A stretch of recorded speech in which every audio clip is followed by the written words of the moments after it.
आप सभी का सुपर कंसेप्ट क्लासेस में स्वागत है। और आज की इस वीडियो में आप लोगों को क्लास 11th पॉलिटिकल साइंस का वेरी इंपॉर्टेंट एमसीक्यू क्वेश्चंस कराने वाला हूं, जो आपके एग्जाम में डायरेक्ट पूछा जाएगा। देखिए, आपका पॉलिटिकल साइंस का 2 बुक है, तो यहां पर मैं आपको सेकंड बुक का कंप्लीट एमसीक्यू क्वेश्चंस कराऊंगा। मतलब आप लोग इसको कर लो, इससे बाहर आपका कुछ भी नहीं जाएगा। देखो, क्लास 11th में हमें बहुत ही कम समय मिला, लेकिन अगर आप लोग क्लास 12th में धाकड़ वाला तैयारी करना चाहते हो तो फटाफट आप लोग हमारे चैनल को सब्सक्राइब कर लो, क्योंकि हम लोग क्लास 12th में भाई फोड़ देंगे, टेंशन आपको नहीं लेना है। चलो स्टार्ट करते हैं और एक एक करके देख लेते हैं हर एक क्वेश्चन को। तो देखो, यहाँ पर सबसे पहले देखते हैं राजनीतिक सिद्धांत एक परिचय, इसके क्वेश्चंस को देखते हैं। पहला क्वेश्चन कि रिपब्लिक नामक पुस्तक के लेखक कौन है, तो प्लेटो हो जाएगा इसका आंसर। प्लेटो के गुरु कौन थे, तो अरस्तु इसके गुरु थे। ठीक है। पॉलिटिक्स नामक पुस्तक का लेखक कौन है, तो अरस्तु, अरस्तु ने पॉलिटिक्स लिखा है। किसने कहा कि राजनीति सर्वश्रेष्ठ विज्ञान है, तो ये भी अरस्तु ने कहा है। किसे नई राजनीति का पिता कहा गया है, तो मैकियावेली हो जाएगा। राजनीति शब्द का अर्थ क्या होता है, जिसका मतलब होता है सत्ता प्राप्ति के लिए संघर्ष करना। राजनीति का मतलब यही होता है कि सत्ता प्राप्त करने के लिए संघर्ष करना। हिंद स्वराज पुस्तक किसने लिखी, महात्मा गांधी ने लिखा है। सर्वप्रथम किस देश में संघात्मक शासन की स्थापना हुई, तो कनाडा हो जाएगा इसका आंसर, कनाडा हो जाएगा। आगे देखो, अरस्तु ने मनुष्य को स्वभाव से कैसा प्राणी बताया है, तो यहाँ पर बताया है मनुष्य का जो स्वभाव है वो मतलब उसके अकॉर्डिंग यहाँ पर बोला गया कि मनुष्य जो है वो क्या है, एक सामाजिक प्राणी है। मनुष्य क्या है, एक सामाजिक प्राणी है। निम्न में से किसने राजनीति को शक्ति का विज्ञान कहा है, तो ये कहा है कैटलिन ने। देखो, ये कहा है भाई, इसमें तो कुछ पढ़ाना है नहीं आपको, बस ऐसे करना ही पड़ेगा। आधुनिक काल में सर्वप्रथम यह किसने सिद्ध किया कि स्वतंत्रता मानव मात्र का मौलिक अधिकार है, तो ये क्या था, रूसो ने। Power is a political concept किसकी रचना है, तो यह है मुसोलिनी। किसका है, मुसोलिनी का। किसने कहा राज्य एक प्राकृतिक संस्था है, तो ये कहा है अरस्तु ने। किसके अनुसार इतिहास जड़ है, राजनीति फल है, तो ये कहा है सील ने। किसने कहा है, सील ने। हॉब्स को किस रूप में जाना जाता है, तो उसको राजनीतिक दार्शनिक के रूप में जाना जाता है। राजनीति सिद्धांत के कार्य है, ये वर्णन करता है, समालोचना करता है, पुनर्निर्माण करता है, यानी उपयुक्त सभी हो जाएगा इसका आंसर। अगला है कि सेबाइन ने अपनी पुस्तक ए हिस्ट्री ऑफ पॉलिटिकल थ्योरी 1937 में कहा है कि एक अच्छी राजनीतिक सिद्धांत में 3 तत्व शामिल होती है। वे क्या क्या है, तो ये 3 तत्व है, क्या है, तथ्यात्मकता, मूल्यात्मकता और कारणात्मकता। ये 3 चीज यहाँ पर हो जाएगा। राजनीतिक सिद्धांत के 2 प्रमुख अंग है, क्या क्या, तो एक राजनीतिक दर्शन और एक राजनीतिक विज्ञान, ये हो जाएगा। राजनीति विज्ञान के जनक कौन है, ये वेरी इंपॉर्टेंट क्वेश्चन है, तो इसका आंसर हो जाएगा अरस्तु। क्या हो जाएगा, अरस्तु। राजनीति विज्ञान के जनक कौन हो जाएंगे, अरस्तु हो जाएंगे। जिस प्रकार से संपत्ति शास्त्र में संपत्ति का, जीव शास्त्र में जीव का, विधि शास्त्र में विधि का अध्ययन किया जाता है, उसी प्रकार से राजनीतिक शास्त्र में सरकार का अध्ययन किया जाता है। यह कथन किसका है, तो ये कथन है सिले का। ये कथन किसका है, सिले का। संपत्ति शास्त्र में संपत्ति का अध्ययन करते हैं, जीव विज्ञान में हम लोग जीव का अध्ययन करते हैं, विधि शास्त्र में विधि का अध्ययन करते हैं, उसी प्रकार से राजनीति शास्त्र में हम लोग सरकार का अध्ययन करते हैं। और ये जो कहा है, किसने कहा है, सिले ने कहा है। आगे चलो, अगला चैप्टर शुरू होता है जिसका नाम है स्वतंत्रता। पहला क्वेश्चन कि स्वतंत्रता के नकारात्मक पहलू का विचारक कौन था, जिसका हो जाएगा रूसो हो जाएगा। स्वतंत्रता तथा समानता परस्पर विरोधी है, इस विचारधारा के समर्थक कौन थे, तो इसका आंसर हो जाएगा आपका क्रोचे। क्या हो जाएगा, क्रोचे इसका आंसर हो जाएगा। आगे देख लो, स्वतंत्रता एवं समानता एक दूसरे के पूरक है, इस विचारधारा के समर्थक कौन थे, तो इसका हो जाएगा लास्की हो जाएगा। स्वतंत्रता के सकारात्मक पहलू का विचारक कौन था, तो मैकेंजी हो जाएगा इसका आंसर। आर्थिक समानता के बिना राजनीतिक स्वतंत्रता एक भ्रम है, यह कथन किसका है, तो GDH कोल का, GDH कोल का। लिबर्टी यानी कि स्वतंत्रता की व्युत्पत्ति लिबर शब्द से हुई है, यह शब्द किस भाषा की है, तो ये लैटिन भाषा का शब्द है। ये जो लिबर है, ये लैटिन भाषा का एक शब्द है जिससे लिबर्टी बना है, जिसका माने होता है स्वतंत्रता। स्वतंत्रता अति शासन की विरोधी है, यह कथन किसका है, तो ये कथन सिले का है। नेल्सन मंडेला किस देश के थे, वेरी इंपॉर्टेंट क्वेश्चन है, तो ये दक्षिण अफ्रीका, साउथ अफ्रीका थे, याद रखना। ठीक है। लॉन्ग वॉक टू फ्रीडम किसकी आत्मकथा है, तो इसमें नेल्सन मंडेला का ही ये क्या है, आत्मकथा है, लॉन्ग वॉक टू फ्रीडम। आगे देखो, नेल्सन मंडेला कितने वर्षों तक जेल में रहे थे, तो 28 वर्षों तक ये जेल में रहे थे। आंग सान सू की किस देश की रहने वाली है, तो म्यांमार हो जाएगा। फ्रीडम फॉर फियर किसकी पुस्तक है, तो आंग सान सू की, ये उसकी की पुस्तक है। ठीक है। ऑन लिबर्टीज किसकी पुस्तक है, तो JS मिल हो जाएगा। तुम जो कहते हो मैं उसका समर्थन नहीं करता, लेकिन मैं मरते दम तक तुम्हारे कहने के अधिकार का बचाव करूंगा, यह कथन किसका है, तो हो जाएगा वालेटेयर। क्या हो जाएगा, वालेटेयर हो जाएगा। हिंद स्वराज नामक पुस्तक किसने लिखी है, महात्मा गांधी ने। स्वराज मेरा जन्म सिद्ध अधिकार है और मैं इसे लेकर रहूंगा, यह कथन किसका है, तो बाल गंगाधर तिलक का है ये कथन। विधवाओं के जीवन को लेकर काशी में कौन फिल्म बनाना चाहती थी? तो दीपा मेहता हो जाएगा। महात्मा गांधी ने हिंद स्वराज नामक पुस्तक कब लिखी? तो 1909 को लिखा था। प्रतिबंधित फिल्म रामायण रिटोल्ड के निर्माता कौन है? ओबरे मेनन हो जाएगा। प्रतिबंधित फिल्म द स्टेनिक वर्सेस किसके द्वारा निर्मित है? तो सलमान रुश्दी हो जाएगा इसका आंसर। किसने कहा कि मनुष्य जन्म से स्वतंत्र है किंतु हर जगह बेड़ियों में जकड़ा हुआ है? ये कहा है रूसो ने। किसने कहा? रूसो ने। मुक्त बाजार और राज्य की न्यूनतम भूमिका का पक्ष किसने लिया है? तो उदारवाद हो जाएगा इसका आंसर। नेल्सन मंडेला कौन सा खेल पसंद करते थे? तो ये बॉक्सिंग पसंद करते थे। मत देने का संबंध किस स्वतंत्रता से है? तो ये राजनीतिक स्वतंत्रता से है, वोट देने का अधिकार। निम्न में से किसने दक्षिण अफ्रीका में रंगभेद का आजीवन विरोध किया? तो नेल्सन मंडेला, क्योंकि वहां पर काले गोरे में भेदभाव होता था। प्राकृतिक स्वतंत्रता का समर्थक कौन था? तो रूसो हो जाएगा इसका आंसर। रूसो हो जाएगा इसका करेक्ट आंसर। जहां कानून है वहां स्वतंत्रता नहीं है, यह किसने कहा था? तो ये कहा है लॉक ने। हानि का सिद्धांत को किसने दिया? तो J.S. मिल ने दिया था। कौन सी सरकार व्यक्ति की स्वतंत्रता पर कम से कम प्रतिबंध लगाती है? तो लोकतांत्रिक सरकार हो जाएगा। तुम जो कहते हो मैं इसका समर्थन करता हूं, लेकिन मैं मरते दम तक तुम्हारे कहने के अधिकार का बचाव करूंगा। यह कदम किसका? अभी मैंने बताया आपको, वाल्टेयर हो जाएगा इसका आंसर। ठीक है, अगला चैप्टर शुरू होता है जिसका नाम है समानता। पहला क्वेश्चन, क्या 18वीं सदी के उत्तरार्ध में किस क्रांति में स्वतंत्रता, समानता और भाईचारा का नारा था? ठीक है, तो फ्रांसीसी क्रांति। फ्रांसीसी क्रांति कब हुआ था भाई? याद रखना आप लोग इसको। आप लोग पहले फ्रांसीसी क्रांति आपका कब हुआ है? तो इसका आप लोग आंसर जो होगा आप लोग पहले कमेंट सेक्शन में कमेंट करके बता दो और इसका आंसर आप लोग कर लो। फ्रांसीसी क्रांति कब हुई थी? ठीक है, इससे एक्चुअल में फ्रांसीसी क्रांति अगर मैं आपको बोलूँ तो कब हुआ था? 1789 को हुआ था। आप इसको याद भी रख सकते हो, 1789 को हुआ था। 1789, ठीक है, 89 याद रख लो। छोड़ो, कमेंट नहीं करना होगा, लेकिन आप जान लो इस चीज़ को कि 1789 को हुआ था। समानता शब्द का प्रयोग सबसे पहले किस घोषणा में किया गया? तो 1776 के अमेरिकी स्वतंत्रता प्रोग्राम में सबसे पहले किया गया था। ठीक है, संग्राम में। लोकतांत्रिक समाज में समान नागरिकता का अधिकार देना किस प्रकार की समानता है? तो इसको सामाजिक समानता बोलेंगे। भारतीय संविधान के किस अनुच्छेद में कहा गया है कि कानून के समक्ष व्यक्ति समान है? तो ये अनुच्छेद 14 में कहा गया है। स्वतंत्रता एवं समानता को किसके पूरक माना है? किसने पूरक माना है? तो लास्की ने। समानता का अर्थ है कि सभी के लिए समान अवसर, कोई भेदभाव नहीं किसी के ऊपर। निम्न में राजनीतिक समानता कौन सी है? तो मतदान का अधिकार, चुनाव लड़ने का अधिकार, आवेदन पत्र देने का अधिकार, सबके लिए है भाई। तो इनमें से सभी हो जाएगा। बुद्धिमान या मूर्ख होना किस प्रकार की असमानता है? तो यह प्राकृतिक असमानता है भाई, प्रकृति से होता है। जर्मनी के किस शासक ने यहूदी जाति को हीन बताया? तो हिटलर हो जाएगा। राजनीतिक समानता की सर्वश्रेष्ठ गारंटी है? लोकतंत्र में हो जाएगा। निम्न में समानता का शुद्ध अर्थ क्या है? तो कानून की दृष्टि में सभी समान है। इसका मतलब क्या हो जाएगा? कानून की दृष्टि में सभी समान है। स्त्री पुरुष में लिंग के आधार पर भेद न किए जाने की संकल्पना को क्या कहते हैं? तो इसको लैंगिक संवेदनशीलता कहते हैं। क्या कहते हैं? लैंगिक संवेदनशीलता इसको कहते हैं। एक व्यक्ति का दिव्यांग होना किस प्रकार की असमानता है? तो इसको बोलेंगे प्राकृतिक असमानता। क्या बोलेंगे? प्राकृतिक असमानता। किस वर्ग को आरक्षण देना किसी प्रकार की कार्रवाई है? तो सकारात्मक। किसी वर्ग को आरक्षण देना किस प्रकार की कार्रवाई है? तो सकारात्मक कार्रवाई हो जाएगा। भौतिक समानता का क्या अर्थ है? तो इसका हो जाएगा, क्या हो जाएगा? वितरणात्मक समानता हो जाएगा। पुरुष स्वभाव से समान है, किसने कहा? हॉब्स ने कहा। निम्न में से जन्मजात विशिष्टताओं और योग्यताओं का परिणाम क्या है? तो प्राकृतिक असमानता हो जाएगा। निम्न में साम्यवाद का संबंध किससे है? तो मार्क्स से हो जाएगा। निम्न में अवसर की समानता क्या नहीं है? अवसर की समानता, अवसर माने क्या होता है भाई? जैसे शिक्षा तक पहुंचना, महत्वाकांक्षा में समानता, सुरक्षित आवास में समानता, इस स्वस्थ देखभाल तक पहुंच, ये कुछ नहीं है। ये हो जाएगा यहाँ पर, ये नहीं हो जाएगा। ठीक है, ये अवसर की समानता में नहीं आएगा। समानता पर उदारवादियों के क्या विचार है? तो न्यूनतम स्तर का कल्याण प्रदान करना, ये हो जाएगा। निम्न में से मार्क्सवादियों के लिए मौलिक समानता क्या है? तो राजनीतिक समानता हो जाएगा। निम्न में से कौन सा कथन सही है? तो ये हो जाएगा स्वतंत्रता और समानता एक दूसरे क्या है? पूरक है, अभी बताया गया। संयुक्त राष्ट्र संघ की महासभा अंतर्राष्ट्रीय समानता के सिद्धांत पर बनी है क्योंकि सभी सदस्य देशों का एक वोट है। सभी सदस्य देशों का क्या है? एक ही वोट है। निम्न में से किन का कथन है? ये किन का कथन है कि व्यक्ति चाहे कितना ऊंचा हो, कानून उसके ऊपर है। वेरी इंपॉर्टेंट है। Sir Edward Coke. ये किसने बोला है? सर एडवर्ड कोक ने बोला है। निम्न में से समानता के कितने रूप होते हैं? तो इसके 3 रूप होते हैं। अगला चैप्टर है सामाजिक न्याय। प्राचीन भारत में न्याय का संबंध था पहले पुराने टाइम में किससे था? न्याय धर्म से होता था, धर्म से। द रिपब्लिक किसकी रचना है? तो प्लेटो का हो जाएगा। सुकरात कौन था? तो एक दार्शनिक था। हर मनुष्य की गारिमा होती है, यह कथन किसका है? तो इमैनुअल कांट का था ये। न्याय की देवी आंखों पर पट्टी इसलिए बांधे रहती है क्योंकि देखो भाई, अगर आप कभी कोर्ट वगैरह गए हो, मूवी वगैरह में देखे हो, तो एक औरत रहती है, मतलब एक महिला रहती है जिसको न्याय की देवी बोलते हैं, जिसका मतलब क्या होता है, आंख पे काला पट्टी बंधा हुआ होता है और एक तराजू लिए है, ठीक है, तराजू लिए है।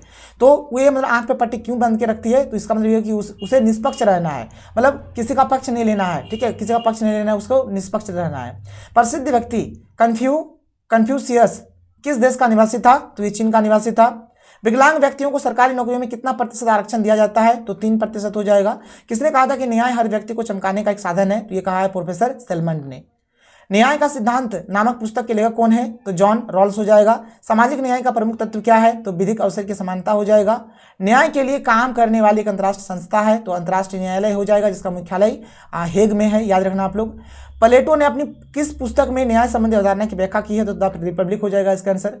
किस सिद्धांत के अनुसार वर्गहीन समाज में ही न्याय उपलब्ध हो सकता है, तो मार्क्सवादी हो जाएगा। अज्ञानता के आवरण का विचार किसने दिया, तो जॉन रॉल्स ने दिया था, जॉन रॉल्स। न्यायपूर्ण समाज वह है जिसमें परस्पर सम्मान की बढ़ती हुई भावना और अपमान की घटती हुई भावना मिलकर एक करुणा से भर समाज का निर्माण करे। यह कथन किसका है, तो यह कथन है डॉक्टर भीमराव अंबेडकर का। समान कार्य के लिए समान वेतन किस प्रकार के न्याय का अंश है, तो यह आपका आर्थिक न्याय हो जाएगा। क्या हो जाएगा, आर्थिक न्याय हो जाएगा। मुक्त बाजार किसका उत्पाद है, तो नव उदारवाद हो जाएगा। न्याय का मतलब क्या है, तो व्यक्तियों को उसका वाजिब हिस्सा देना, मतलब जो उसके हक में है उस चीज उसको दे देना। सामाजिक न्याय का तात्पर्य क्या है, तो सभी प्रकार के भेदभाव तथा जाति, लिंग, जाति, रंग, धर्म, लिंग इत्यादि पर आधारित विशेष अधिकार की समाप्ति, ठीक है, ये सब जो अधिकार दिया गया है तो इसका समाप्ति हो। न्याय शब्द जज शब्द से बना है, यह किस भाषा का शब्द है, देखो न्याय में होता है जस्टिस, जस्टिस जज से बना है, जो कि एक लैटिन भाषा का शब्द है, जो लैटिन भाषा का शब्द है। जॉन रॉल्स द्वारा वकालत की गई समानता की चरणों की कितने प्रकार है, तो 3 प्रकार हो जाएगा। न्याय मूलतः है, तो कानूनी अवधारणा, नैतिक अवधारणा, सामाजिक अवधारणा, सबके सब हो जाएंगे इसका सही आंसर। निम्नलिखित में से कौन सा न्याय का भौतिक सिद्धांत नहीं है, तो संपत्ति हो जाएगा। प्लेटो ने न्यायपूर्ण अवस्था के लिए किसी दार्शनिक, सैनिक और उत्पादक जैसे 3 वर्गों में बांटे हैं, तो नागरिकों को हो जाएगा, नागरिक हो जाएगा। आधुनिक समय में सामाजिक परिवर्तन की मांग क्या है, तो हो जाएगा यहाँ पर न्याय की मांग। क्या हो जाएगा, न्याय की मांग इसका आंसर हो जाएगा।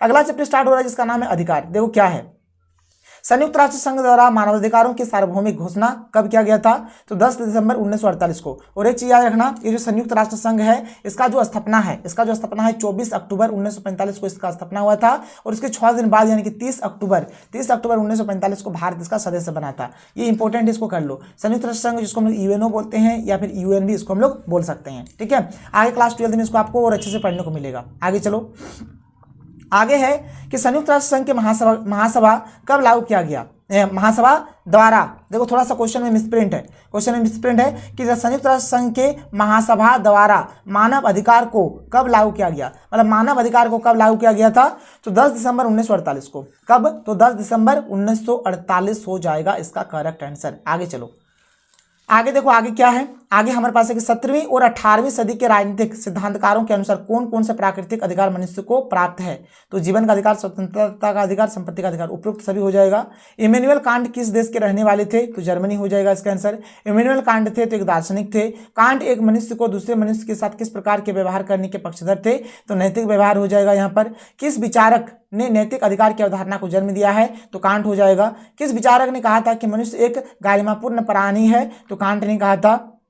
भारतीय संविधान के अनुसार वर्तमान में कितने मूल अधिकार है, अभी कितने 6 है, पहले कितना था 7 था। संपत्ति के अधिकार को हटा दिया गया है, संपत्ति के अधिकार को हटा दिया गया है, तो अभी वर्तमान में 6 है, और पहले कितना था, तो पहले 7 था। ये इंपॉर्टेंट है, याद रखना।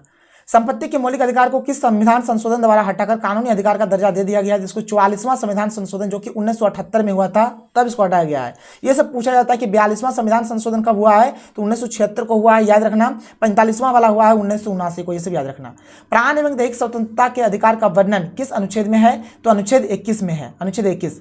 व्यक्ति की स्वतंत्रता के अधिकार का वर्णन किस अनुच्छेद में है, तो अनुच्छेद 19 में है। राजनीतिक अधिकार का संबंध किससे है, तो मत देने का अधिकार, ये तो मैंने बता ही दिया, तो उपयुक्त सभी हो जाएगा इसका आंसर। आगे देखो, भारतीय संविधान में मूल अधिकार की अवधारणा किस देश के संविधान से लिया गया था, तो यह अमेरिका से लिया गया था, संयुक्त राज्य अमेरिका यूएसए से लिया गया है। अधिकार का कौन कौन सा उद्देश्य होता है, तो लोगों के कल्याण की हिफाजत करना, सरकार के प्रति जवाबदेह बनाना, शांति और सुरक्षा की स्थापना करना। उपयुक्त सभी इसका आंसर हो जाएगा। शोषण के विरुद्ध अधिकार का वर्णन किस अनुच्छेद में है, तो अनुच्छेद 23 और अनुच्छेद 24 में है। संवैधानिक उपचारों के अधिकार का वर्णन किस अनुच्छेद में है, तो अनुच्छेद 32 में है।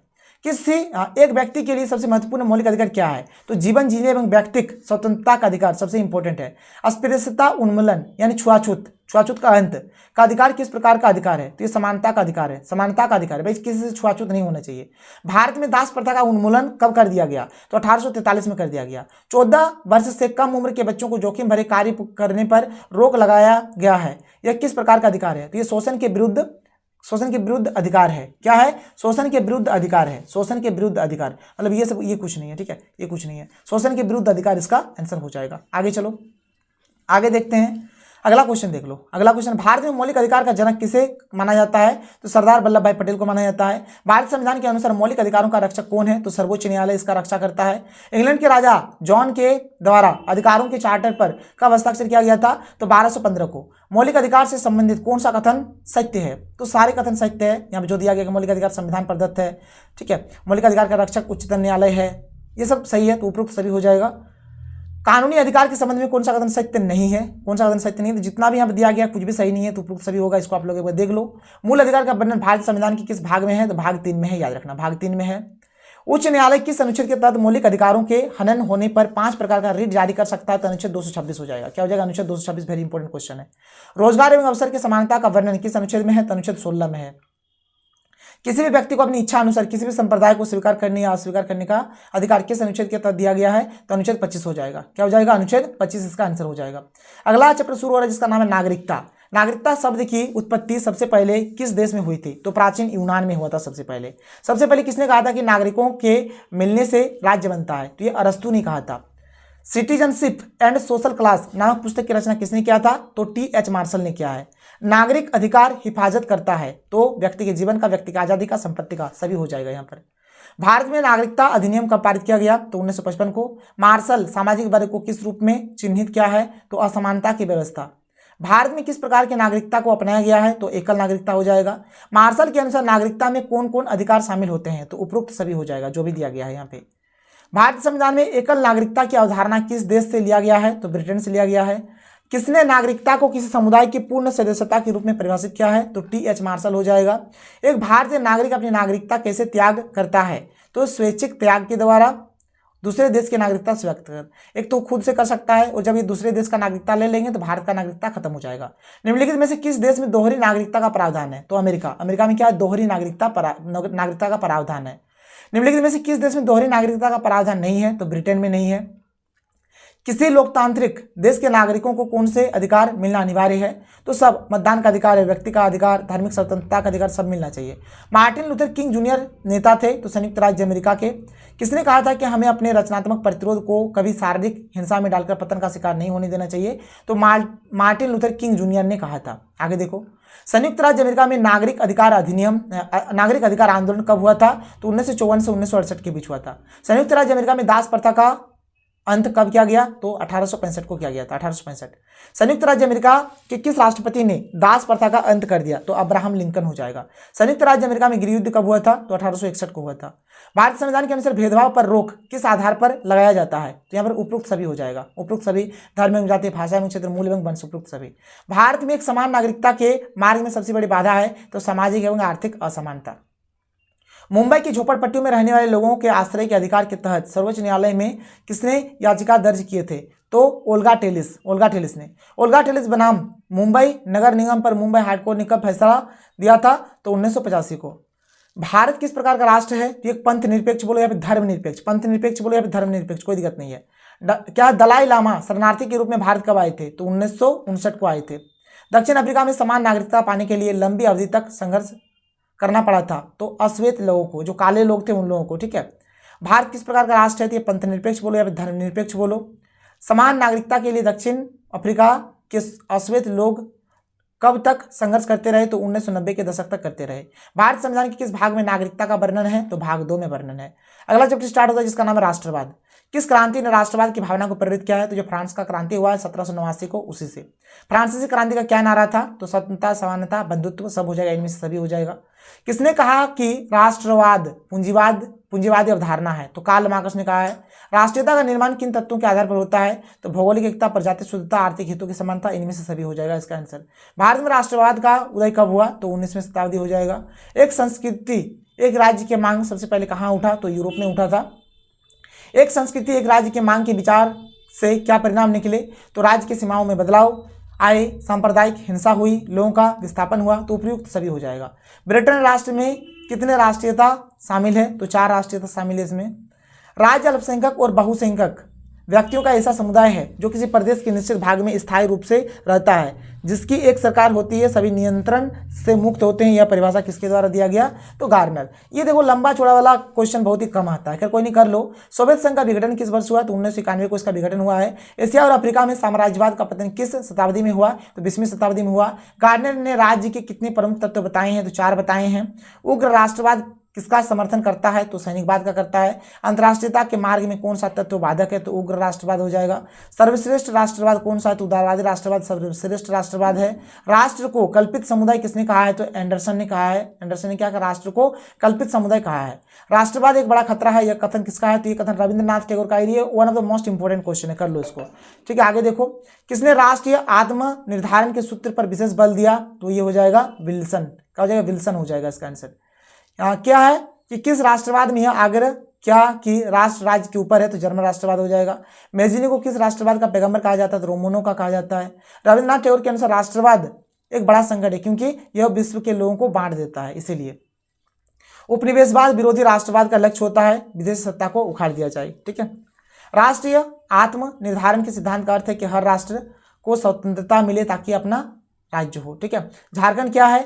तो झारखंड क्या है भाई? झारखंड क्या है? तो भारतीय संघ की एक इकाई है। भारतीय संघ की क्या है? एक इकाई है। 19वीं शताब्दी में भारत की किस वाद का जन्म हुआ? भारत कौन सा वाद का जन्म होता है? राष्ट्रवाद का जन्म होता है उस टाइम। भारत कैसा राष्ट्र है? तो भारत एक धर्मनिरपेक्ष बोलो या फिर पंथ निरपेक्ष बोलो, इस प्रकार का है। तो ये हो जाएगा इसका आंसर। राष्ट्रवाद को किसने संस्कृतिवाद का नाम दिया? तो हर्डर ने दिया है। किस विद्वान ने राष्ट्रवाद को आधुनिकीकरण की प्रक्रिया से जोड़ा है? तो गेलनर हो जाएगा इसका आंसर। रविंद्रनाथ टैगोर और महात्मा गांधी के अनुसार राष्ट्रवाद किसका शत्रु है? तो स्वतंत्रता का हो जाएगा। 1992 ईस्वी में यूगोस्लाविया के विघटन के बाद कितने राष्ट्र राज्य अस्तित्व में आए? तो 5 हो जाएगा इसका आंसर।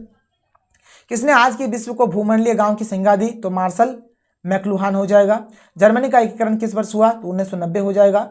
अगला चैप्टर धर्मनिरपेक्षता क्या है? सेक्युलरिज्म जिसको बोलेंगे, इसका हिंदी मतलब क्या होता है? तो धर्मनिरपेक्षता ही होता है। भारत संविधान की प्रस्तावना में धर्मनिरपेक्षता शब्द किस वर्ष जोड़ा गया? 1976, यानी 42वां संविधान संशोधन 1976 में जोड़ा गया है। किसने कहा था कि धर्म का नशा अफीम के समान है? तो कार्ल मार्क्स ने कहा है। अच्छा क्वेश्चन है। किस संविधान संशोधन के द्वारा भारत संविधान की प्रस्तावना में पंथ निरपेक्ष शब्द जोड़ा गया? अभी मैंने बोला 42वां संविधान संशोधन जो कि 1976 में हुआ था। धर्मनिरपेक्षता का क्या अभिप्राय है? तो इसका मतलब सर्वधर्म समभाव का सूत्र लागू हो, यानी सभी धर्म के लिए समान भाव। भारत में बहुसंख्यक धर्म है, तो हिंदू धर्म, हिंदू क्या है भारत में बहुत ज्यादा है। धार्मिक स्वतंत्रता के अनुसार कौन सा धर्म अपना सकते हैं? तो अपने पसंद के धर्म। भाई भारत में आप कोई सा भी धर्म अपनाओ, कोई दिक्कत नहीं है। संविधान के अनुसार धर्म परिवर्तन कैसे किया जा सकता है? तो इच्छा के अनुसार, अगर किसी का इच्छा तो धर्म परिवर्तन कर सकता है। मैं अपने धर्म की आस्था करता हूँ, मैं इसके लिए मर गया हूँ, यह मेरा निजी मामला है। यह कथन किसका है? यह कथन है महात्मा गांधी का। यहूदी बहुमत में है, कौन है? इजराइल। इजराइल में भी ज़्यादा यहूदी ही है। संवैधानिक उपचारों का अधिकार दिया गया था, तो डॉक्टर भीमराव अंबेडकर के द्वारा दिया गया था।